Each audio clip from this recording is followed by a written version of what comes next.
मेरी तरफ से सबको आदाब। आज के इस प्रेस ब्रीफ के हवाले से मैं ये बताता चलूँ आपको कि 29 मार्च को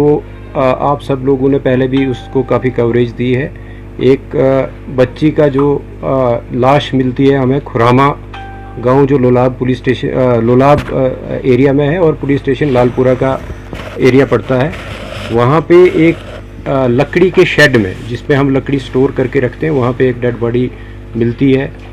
प्राइमा फेशी लगता है कि बच्ची का जो है वो गला काटा गया है और उससे उसकी डेथ हुई है। बहरहाल रात का वक्त था और उसके दूसरे दिन जब सुबह के टाइम पोस्टमार्टम करवाया गया तो एक डिस्कशंस डॉक्टर के साथ जो हुई और प्रिलिमिनरी जो पोस्टमार्टम रिपोर्ट उनके हिसाब से ये पता चलने लगा कि बच्ची का गला भी घोंटा गया है, क्योंकि उसके कुछ ऑर्गन्स पे जो ब्लड वो ज़्यादा था और जिससे जो डॉक्टर्स का अपना बताने का तरीका होता है, उन्होंने ये भी असेस किया कि शायद बच्ची का जो गला पहले घोंटा गया है और फिर उसको उसके जो गर्दन पे है वो छुरी चलाई गई है या कोई तेज़ नोक की जो भी चीज़ जिससे गला काटा गया है। बहरहाल इसी के चलते जो वजूहात थी, जैसे लगता था कि जहाँ डेड बॉडी पड़ी हुई है और साथ में जो सराउंडिंग्स थी, उन सारे जो मौके को देख के शक जो है वो ज़्यादा आसपास के लोगों पे ही जाने लगा। और जो बहरहाल तफ्तीश शुरू की गई उसमें डीएसपी जो लोलाब है सरफराज बशीर, वहाँ के चौकी ऑफिसर आज़र शकील और एसएचओ मलिक नसीर, इसके साथ साथ एडिशनल एसपी और मैं भी स्पॉट पे गए और थोड़ा इंट्रोगेशन में भी ज्वाइनिंग हुई और कुछ सस्पेक्ट जो हमने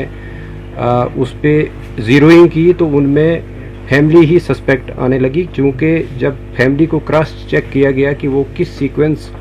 में लड़की जो है वो रूपोश हुई थी और किस सीक्वेंस में मिली, तो उसमें ज़ीरोइंग जो हुई वो फैमिली पे ही हुई। बहरहाल जब फैमिली में भी सेपरेट इन्वेस्टिगेशन चलने लगी, इंक्वायरी चलने लगी, तो लड़की का बाप जिसका नाम मोहम्मद इकबाल खटाना है वो हमारा प्राइम सस्पेक्ट लेके उसमें तफ्तीश में आने लगा।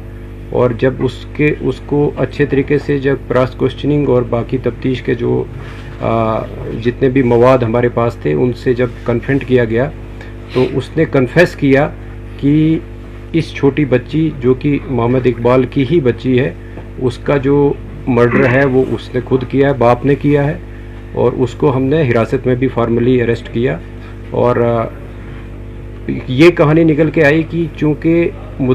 ये जो इकबाल जो है अपनी बीवी से पिछले 1 साल से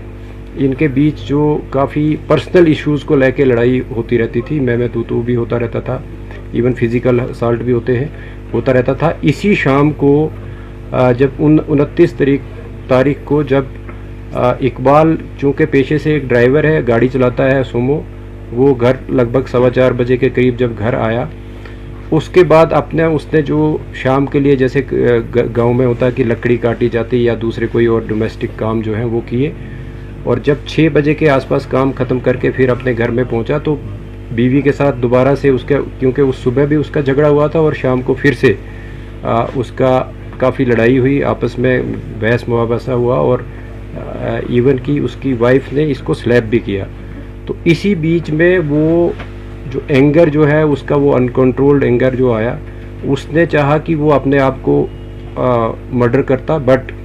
वो एक नाइफ़ लेके वहाँ से निकलने की उसने ये बहाना किया कि मैं अपने गाड़ी का जो टायर है वो पंचर हुआ है और उसको पंक्चर को मैं ठीक करवाऊँगा। तो वो वहाँ से अपने घर से निकलता है, जिसको जाते वक्त उसके ब्रदर शौकत जिनका नाम है, इसकी वाइफ, उसके चाचा, वो सारे लोग उसको देखते हैं और उसका कज़िन जो है वो देखते हैं कि वो घर से निकल रहा है और छोटी बच्ची उसके पीछे चल रही है। और वो इतने में बच्ची जो है उससे कुछ पैसे 5 रुपये मांगती है तो वो उसको 10 रुपये देता है, बट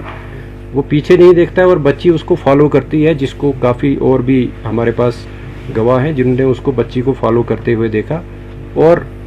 वो गाड़ी में ही बच्ची जो है इकबाल के साथ बैठ गई। इसके बाद वो हार्डन की तरफ आया और फिर उसके बाद सीवर की तरफ, खुरामा की तरफ आया, और जहाँ पे गाड़ी में ही, चूँकि उसके बाद इफ्तारी का भी वक्त था और गाड़ी उसने एक आइसोलेटेड प्लेस पे लगाई जब देखा कि लोग जो है वो चूँकि इफ्तार के बाद रश भी कम हो जाता है, आजकल तरावी का वक्त होता है, और जो ही तरावी के लिए लोग निकल पड़े, तो उसने ये सोचा कि लड़की मेरे साथ है, अगर मैंने भी अपने आप को ख़त्म करना है तो इसका क्या करूं। और वो जो आउट ऑफ रेज जो है वो पहले बच्ची का गला घोंटा, और बच्ची जो है उसकी डेथ जो है उसी में हो गई। और वो अपनी सोच को बदलते हुए सोचा कि बच्ची को मैं कैसे किसी जगह ऐसी जगह रखूं कि वो उसकी डेड बॉडी जो है वो मिल जाए, और फिर मैं अपने आप को भी ख़त्म करूं। बट जब वो वहाँ पे डेड बॉडी को अपनी गोद में उठा के अपनी गाड़ी एक रोड के साइड पे लगाता है, और वो इस शेड पे जहाँ पे आखिर में डेड बॉडी मिली है वहाँ पे रखता है। वहाँ पे चूँकि इसने पहले ही अपने आप को ख़त्म करने के लिए एक चाकू जो है अपने घर से लिया था, और उससे फिर अपने इस जो जुर्म को वो दूसरा रुख देने के लिए, ताकि इसका शक जो है दूसरे लोगों पे भी जाए, और वहाँ पे शेड में जो है वो अब इस बच्ची की डेड बॉडी को रख के उसके बाद इसका गला काटता है। और जिस मिकदार में अदरवाइज़ एक ज़िंदा आदमी का ब्लड निकलना चाहिए उतना नहीं उससे निकलता, वो हमने मौके पे भी देखा है। उसके बाद ये चाकू को धो के और अपने पास रख के फिर जाके अपनी गाड़ी को लाके हिज़्ब मामूल जहाँ पे ये गाड़ी को रखता था वहाँ पे ही गाड़ी को दोबारा पार्क करके जब घर जाता है, उसके बाद ही घर वाले इसको पूछना शुरू होते हैं कि बच्ची आपके साथ गई थी और बच्ची कहाँ पे है। तो वो ये बहाना बोलता है कि बच्ची मेरे साथ नहीं थी। अलबत्ता चूँकि 3-4 लोग जो मैंने पहले भी जिक्र किया कि जिन्होंने उसके फॉलो करते हुए देखा था बच्ची को, तो वो भी उसको कन्फ्रंट करते हैं, और इस बीच वो एक और बहाना बना के वो दूसरे उसमें उलझन में अपने आप को जो ख़त्म करने की कहानी को छोड़ के दूसरे उसमें रूप में आके और बच्ची को ढूंढने के गर्ज से या उसको एक और दूसरी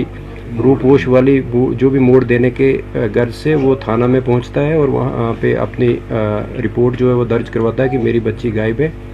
लेकिन जिस बीच वो रिपोर्ट करने के लिए आ रहा होता है उसी बीच जब उसके घर वाले या दूसरे मोहल्ले वाले बच्ची को ढूंढ रहे होते हैं, मस्जिद से भी अनाउंसमेंट की जाती है, और उसकी वाइफ को ये बच्ची इस शेड में स्पॉट होती है डेड हालात में। तो वहाँ से फिर बच्ची को बरामद करके वो फिर से जो मैंने पहले शुरुआत में की कि बच्ची को किस तरीके से फिर उसका पोस्टमार्टम किया गया और बाकी जो सारी कार्रवाई मुकम्मल की गई। अभी तक की तफ्तीश में सिर्फ मोहम्मद इकबाल ही एक वाहिद सस्पेक्ट जो वाहिद मुलजिम जो है वो सामने उभर के आया, ट्रांसपायर हुआ है इन्वेस्टिगेशन में, और उसी को गिरफ़्तार भी किया गया है। जिस चाकू से उसने बच्ची का गला काटा था वो भी उसने फिर किचन में एक और मखसूस जगह पे छुपा के रखा था, वो भी बरामद किया गया है। इसके साथ साथ उसके कपड़े जिन पे जो उसके कफ्स होते हैं कॉलर, ये जो बाजू के, उनसे भी ब्लड जो स्टेन्स मिले हैं और उनको भी सीज़ किया गया है। और जहाँ जहाँ पे वो रुका है और जिस तरीके से हमने टेक्निकल जो एविडेंस को कलेक्ट किया है वो बिल्कुल कॉरोबरेट होता है कि वो कहाँ कहाँ गया था और किस किस कौन कौन सा उसका मूवमेंट पैटर्न रहा है, वो भी सारा इस्टेब्लिश हुआ है। बहरहाल जो तफ्तीश अभी तक हुई थी, और मुझे लगता है कि यहाँ तक ही हमारी तफ्तीश जो है, अब इसको सिर्फ जो बाकी लीगल प्रोसीजर्स हैं वो हमने पूरे करने हैं, और जो इकबाल है उसको गिरफ्तार किया गया है। सर, इस साजिश में और कोई अरेस्ट हो सकता है? क्योंकि जिस तरह से डोमेस्टिक मियाँ बीवी की लड़ाई जो है वो मुझे लगता है थोड़ी बहुत नोक झोंक, बड़े लेवल की नोक झोंक हर जगह होती है। बहरहाल ये जुर्म जो है, क्योंकि मर्डर है, तो मर्डर में या तो इंटेंशन आपकी देखी जाती है या नॉलेज देखा जाता है कि आप जो काम कर रहे हो क्या इससे किसी की डेथ हो सकती है या आपकी पहले से किसी को मारने की गर्ज हो। तो चूँकि इकबाल ने जब गला घोंटा है अपनी बेटी का, तो उसको तो ये ज़ाहिरी तौर पे मालूम था कि मैं गला घोंटूंगा इसकी डेथ होगी। तो अभी तक की तफ्तीश में सिर्फ एक ही जो एक्यूज़्ड है वो इमर्ज हुआ है, जिसका नाम इकबाल है, और जो कि उस बच्ची का जिसकी डेथ हुई थी उसका फादर है। मैं ज़्यादा नहीं बता सकता कि ड्रग एडिक्ट था या नहीं था, बट चर्स वगैरह पीता हो तो उसका हम नहीं कह सकते हैं। बट जो सिंथेटिक ड्रग्स वगैरह के हवाले से टेस्ट भी करवाया गया है, उसमें कुछ नहीं ऐसा आया है। क्या सर पुलिस के पास